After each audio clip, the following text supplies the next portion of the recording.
What's going on, everybody? I'm Jeff Carpenter with Ready Light Media and Next Level Workshops. And in this video, we're going to be talking about shooting in really tight spaces. And today, Emily's here. We're shooting in my kitchen. We're going to do a headshot, kind of to mimic what happens a lot when I get hired for jobs, which is I get put in the tiniest room ever that is just either a small conference room or an office that nobody wants to use because it's so small. But the point is, we don't always get the luxury of shooting in really big, wide open spaces, which would be amazing. So in this video, we're going to talk about kind of some challenges we run into, how to avoid them or kind of get over them and mitigate some of those problems, and really just to get some shots that are really great when you're shooting in small spaces. So the first thing that you're going to want to do is actually just kind of assess the room. If you can get in and kind of see the room ahead of time, that's great, but a lot of times you can't. So the first thing I do is I'm going to look at ceiling height. This is an 8-foot ceiling, just kind of a standard house. So that's not really a super high ceiling. If I wanted to move this light around, we're probably going to hit the ceiling almost immediately. So that's one big challenge that we run into, but I'm going to show you kind of a trick where you can actually kind of use that to your advantage. Another thing is, do you have ambient light? Do you have anything that is gonna make your life difficult? So in this case, we've got essentially a window, a pass through. We've got some ambient light coming through right here. We've got pretty short ceilings, and we've got about a 10 by 10 space with some furniture here. So for this, obviously you're not gonna be shooting a full body portrait necessarily. Maybe if we were shooting an environmental type shot, you could maybe have her sitting up on the counter, kind of play with the environment you have available to you. But for this, we're going to actually just be doing a basic headshot, kind of a couple different looks with actually using a softbox as my background. So I'm just going to be using a 3x4 rectangle softbox as my backdrop, which is just a really easy way to get that clean, crisp white background with a minimal footprint. Another thing we're gonna do is I'm actually shooting this just as an example to show you something. I'm actually gonna be shooting this at ISO 800 because I actually want some of this ambient light to come through and be affecting the image. Typically, I would be shooting at ISO 100 or whatever low ISO is. But in this case, I actually want some of this ambient light through because my window's actually way over there. So I want to show you some of that ambient light, and I want to show you how to mitigate that, how to get rid of that ambient light. Because as photographers, at least for myself, I prefer to have complete control over my environment. So what we're going to do is we're actually eventually going to bring in a V-flat over here to kind of flag the light from this would-be window. And then we're gonna go ahead and take some shots and get her some headshots. Let me just run through my lighting setup really quickly. So I've just got a ProPhoto A2 with a 2.7 click up here. I can't go too high because if I go any higher, boom, I'm already at the ceiling, right? So this is a pretty good height. I've got it a little off center, and remember when I said using the small or short ceiling to your advantage? A lot of times when I'm shooting in small spaces, I'm actually using an on-camera flash, and no, I'm not pointing it directly at her. So what I'm gonna do is I'm gonna turn this on. With this ProPhoto A10, it works as a trigger as well as a flash, so I can turn it on or off and still have it trigger my other lights.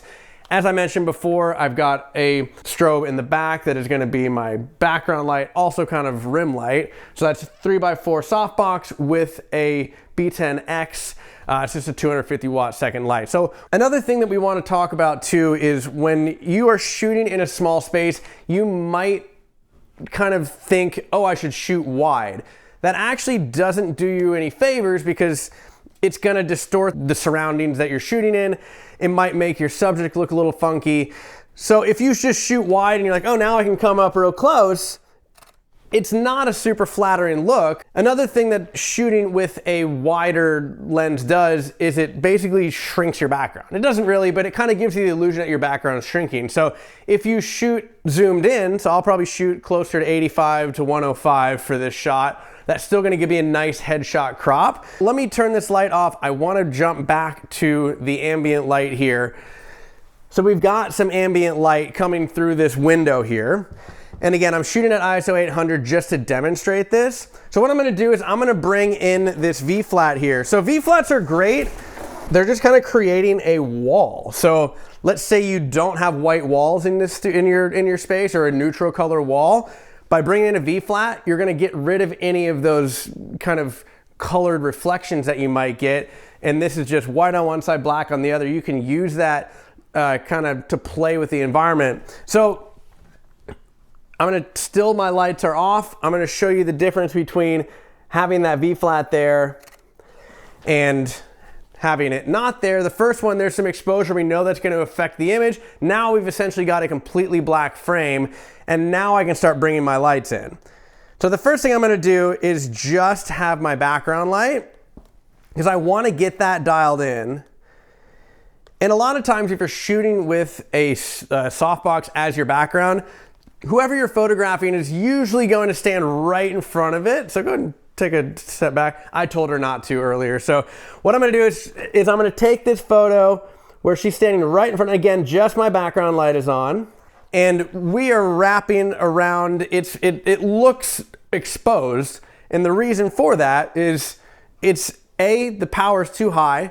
So the trick with shooting this is to get a perfectly exposed white background at the lowest power you can. Your first instinct is, oh, make it white, I'll go to full power. This is gonna blind everybody right here. And literally it is a completely white frame. It looks terrible. So what we wanna do is actually bring that down to where it's basically pure white, but at the lowest power it can be. So now we've got that. Now we're retaining detail in her hair. I can probably come up just a touch. Because if you turn the power up too much, it's gonna start bouncing off this V-flat I put here, the ceiling, any white walls you might have. So now that we've got that kind of where we want it, I'm actually gonna have her take a step forward, because as the further away she is from that softbox, it's exposing her less, so we're gonna retain more detail in her hair. So let's go ahead and just take this shot here. And now I can start adding in my key light. So my key light here is just this octa right here. Take an itty bitty step this way for me, right there, perfect. Not that, little right there, perfect.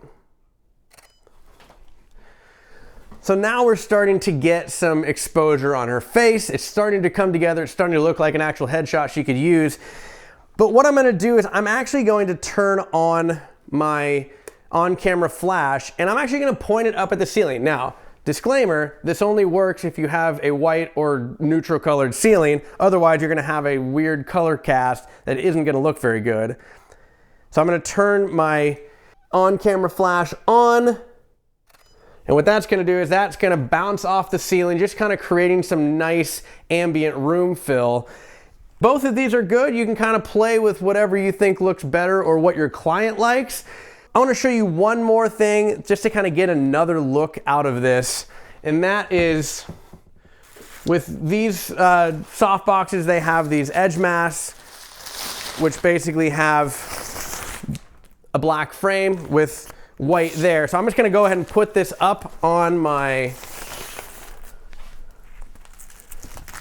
here, and doesn't have to be perfect, but we'll go ahead and put that there. So now what we're gonna do is we're actually able to get a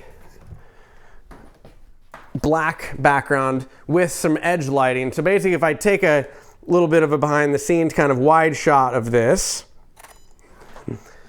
we now see that the edges there are essentially creating hair light, rim light.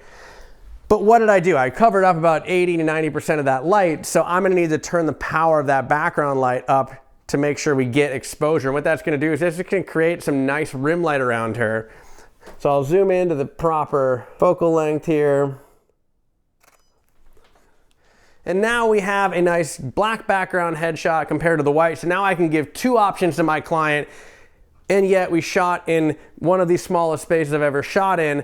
So next time you're shooting in a small space like this, or an office or anything like that, I hope you found this video helpful. Again, something to consider. I always have trouble with ceiling height, so sometimes you can use that to your advantage by using an on-camera flash to get some nice ambient room fill. Bringing in a V-flat to either flag light from any windows, or using it to bounce light off or flag off any colored walls. And If you're gonna be shooting in a small space, remember, don't always go with a wide angle lens. Sometimes zooming in is actually gonna be your friend. But if you have any questions or need to contact me for any reason, you can do that at Ready Light Media on Instagram or nextlevelworkshops.com. And I'll see you next time.